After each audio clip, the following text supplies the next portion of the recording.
Either आप कह सकते हो कि ये पेन है और इसकी मदद से आप लिखते हो। इसका दूसरा पर्सपेक्टिव है, आप कह सकते हो कि ये प्लास्टिक की बॉडी के अंदर एक रिफिल है जिस पे निब लगा हुआ है और उसको जब हम ऐसे बंद करके इसको होल्ड करते हैं तो हम इसे लिख पाते हैं, ठीक है।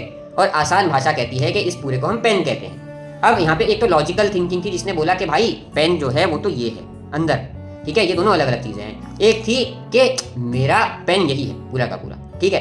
अब भगवान कुछ इस तरह से बोल रहे हैं अध्याय 6 श्लोक नंबर 31 में, सर्वभूतानि यो माम भजत्ये कत्यमास्थितः सर्वथा वर्तमानोऽपि स योगी मयि वर्तते। जो समझदार व्यक्ति है जिसका पर्पस है लिखना, उसके लिए पूरा ही पेन है, ठीक है। और क्योंकि पेन की इफेक्टिवनेस भी ऐसे ही पकड़ के लिखने में, तो उसके लिए रिफिल और बॉडी अलग नहीं है, ये पूरा पेन है।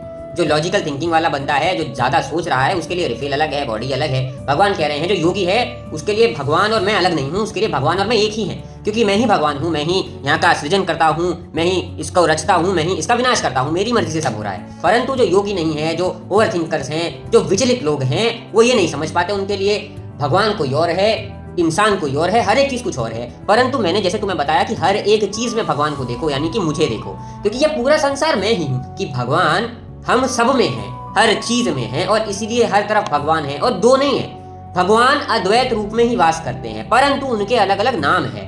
अब इसका मतलब ये भी नहीं है कि आप कहो कि हम सिर्फ भगवान कृष्ण करेंगे। अगर आप राम बोलोगे तो क्या भगवान बुरा मान जाएंगे? अब आप एक बात बताओ कि जब आप छोटे थे तो आप अपने मम्मी या पापा को भुला तो नहीं पाते होगे, मतलब या तो तोतले होकर के बोलते होगे या फिर सिर्फ बोलने की कोशिश करते होगे। तो इसका मतलब ये थोड़ी था कि उनको पता नहीं था कि किसको बुला रहा है, उनको तो पता था ना कि आप उनको ही बुला रहे हो। तो भगवान तो पूरी सृष्टि के भगवान हैं, सबके माता पिता हैं, उनको क्या पता नहीं चलेगा आप किस नाम से उनको बुला रहे हो?